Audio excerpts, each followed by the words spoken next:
El caso de Emily Rose ha sido uno de los casos más famosos de exorcismos de la historia. Tanto es así que se llevó al cine con la película El exorcismo de Emily Rose y causó gran expectación en la época. Aquí les dejamos con la historia y con un video donde se pueden oír voces recogidas en medio del exorcismo. Son realmente sobrecogedoras. Emily Rose es en realidad una joven alemana llamada Annelies Michel. Desde su nacimiento, el 21 de septiembre de 1952, Annelies disfrutó de una vida normal, educada religiosamente desde que era muy pequeña. Sin advertencia, su vida cambió un día de 1968, cuando empezó a temblar y se dio cuenta de que no tenía control sobre su propio cuerpo. No pudo llamar a sus padres ni a ninguna de sus tres hermanas. Un neurólogo de la clínica psiquiátrica de Würzburg, Alemania, la diagnosticó con el gran mal de la epilepsia, debido a los fuertes ataques epilépticos y a las depresiones que siguen. Annelies fue admitida para el tratamiento en el hospital. Si quieres escuchar la historia de Annelies, quédate. Estas son historias paranormales.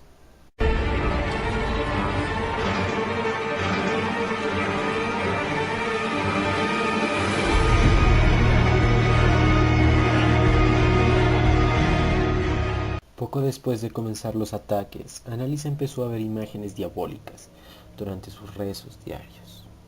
Era el otoño de 1970 y mientras los jóvenes disfrutaban de las libertades de la época, Annelies estaba atormentada con la idea de que estaba poseída.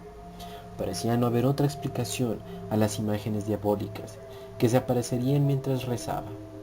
Voces empezaron a perseguir a Annelies, diciéndole que iba a achicharrarse en el infierno. Ella le mencionó los demonios a los médicos solo una vez, explicándoles que había comenzado a darles órdenes. Los doctores parecían impacientes de ayudarla, y Annelies perdió las esperanzas en la medicina. Pensó que ésta no podría curarla. En el verano de 1973, sus padres visitaron a diferentes pastores solicitando un exorcismo. Sus requerimientos fueron rechazados y les recomendaron que Annelies, de ahora 20 años, debía seguir con su tratamiento médico. Les fue explicado que el proceso por el cual la iglesia prueba una posesión es muy estricto y hasta que todos los aspectos no estén cubiertos, el obispo no puede aprobar un exorcismo. Los requerimientos, para nombrar algunos, incluyen aversión por los objetos religiosos, hablar en idiomas que la persona nunca ha aprendido y poderes sobrenaturales. En 1974, después de haber supervisado a Annelies por algún tiempo, el pastor Ernst Alt solicitó permiso para realizar un exorcismo al obispo de Würzburg. La solicitud fue rechazada y seguida de una recomendación de que Annelies debía recibir un estilo de vida más religioso, con el propósito de que encuentre la paz. Los ataques no disminuyeron y su conducta se volvió mucho más errática. En casa de sus padres, en Klingenberg, insultaba, golpeaba y mordía a los otros miembros de su familia. Se rehusaba a comer porque los demonios se lo prohibían. Annelies dormía en el suelo de piedra, comía arañas, moscas y carbón, y había comenzado a beber su propia orina. Se le podía escuchar por toda la casa gritar por horas mientras rompía crucifijos, destruía pinturas de Jesús y botaba los rosarios. Para ese momento, Annelies comenzó a cometer actos de automutilación y el hecho de arrancarse la ropa y orinarse en el suelo ya era algo común.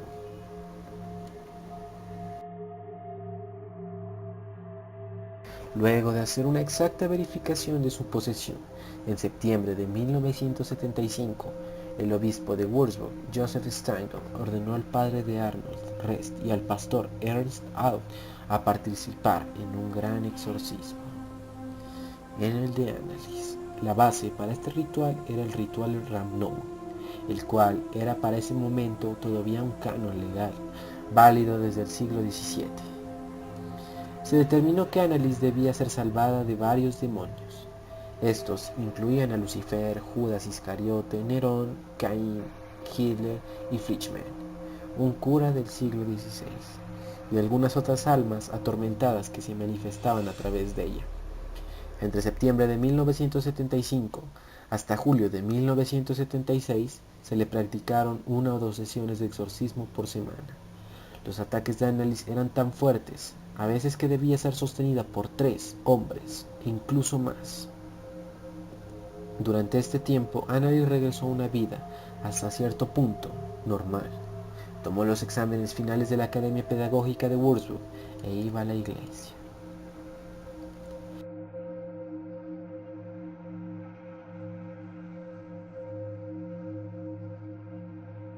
Los ataques, sin embargo, no paraban. De hecho, se le paralizaba el cuerpo y caía inconsciente poco después. El exorcismo continuó por muchos meses, más siempre con la misma oración y conjuros. Algunas veces estaban presentes en los rituales miembros de la familia y visitantes, como por ejemplo unas personas del matrimonio que alegaban haber descubierto a Annalise. Por varias semanas, Annalise se rehusó a comer y sus rodillas se rompieron por las 600 flexiones que hacía obsesivamente durante cada sesión. Se hicieron más de 40 grabaciones durante el proceso, con el propósito de preservar los detalles. He aquí un fragmento de esos audios. Te advierto que son sonidos desgarradores.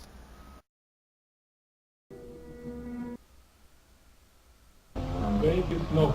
Das sag ich Ihnen nicht. Im Namen Jesu. Nein! Nein! Aller Im Namen des Vaters und des Sohnes und des Ja, den Scheißluft ohne dich! Stand am Lange.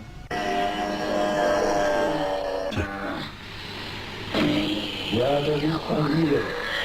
Ihr könnt's auch nicht machen. Scheiße, euch was die Dummschreien,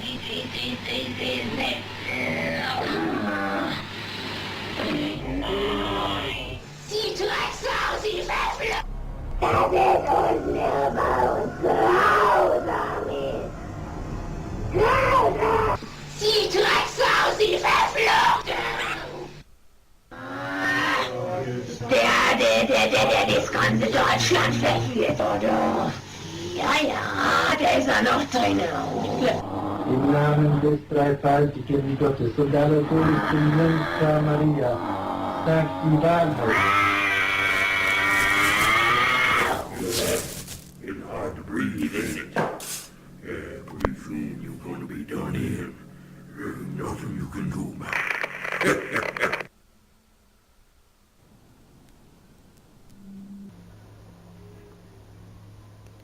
El último día del rito del exorcismo fue el 30 de junio de 1976, y para este punto Annalise sufría de neumonía. También estaba completamente delgada y tenía una fiebre muy alta. Exhausta y físicamente incapacitada para hacer las flexiones por su cuenta, sus padres la levantaban y le ayudaban con los movimientos. Lo último que dijo Annalise a sus exorcistas fue: rueguen por el perdón, y a su madre le dijo: mamá, tengo miedo.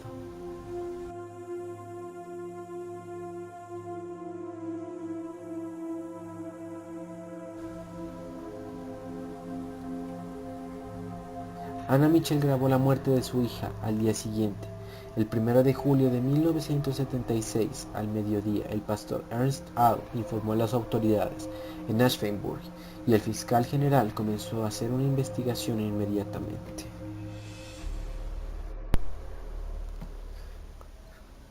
A los fiscales les tomó más de 2 años para acusar a los exorcistas de homicidio por negligencia.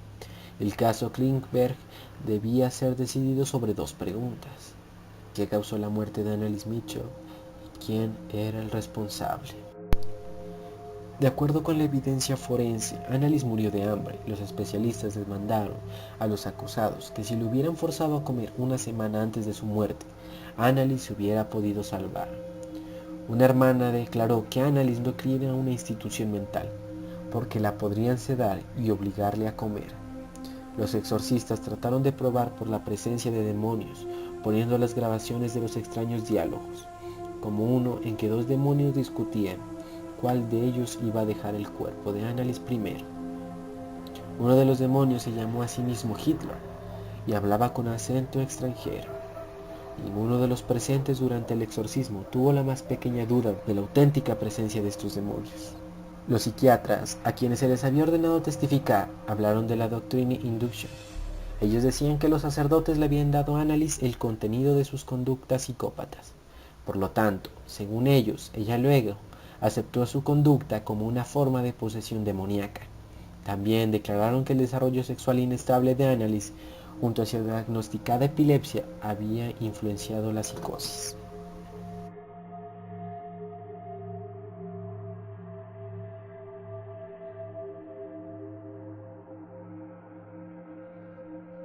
El veredicto fue considerado por muchos menos riguroso de lo que se esperaba. Los padres de Annalise, al igual que los exorcistas, fueron encontrados culpables de asesinato por negligencia y omitir dar primeros auxilios. Fueron sentenciados a 6 meses de cárcel y libertad condicional. El veredicto incluía la opinión de la corte de que los acusados debieron ayudarle, haciéndose cargo del tratamiento médico que la chica necesitaba. Sin embargo, por usar prácticas supersticiosas, habían empeorado la ya grave condición de Annalise. Una comisión de la Conferencia Episcopal de Alemania después declaró que Annalise Michel realmente no estaba poseída. Sin embargo, esto no impidió a los creyentes a continuar con la lucha de Annalise, ya que muchos creían que su posesión, que el cuerpo de Annalise no encontró paz incluso después de la muerte. Su cadáver fue exhumado 11 años, y luego de ser enterrada solo para confirmar si se había descompuesto y si había sido bajo las condiciones normales. En la actualidad su tumba permanece como un lugar de peregrinaje para rezar el rosario por aquellos que creen que Annalise Michel luchó valientemente contra el demonio. Gracias por visitarme. Estas son historias paranormales. Si te gustó el video, date una vuelta por mi canal para que así puedas conocer más historias como estas. Recuerda, el mundo entero y sus historias caben en este pequeño rincón.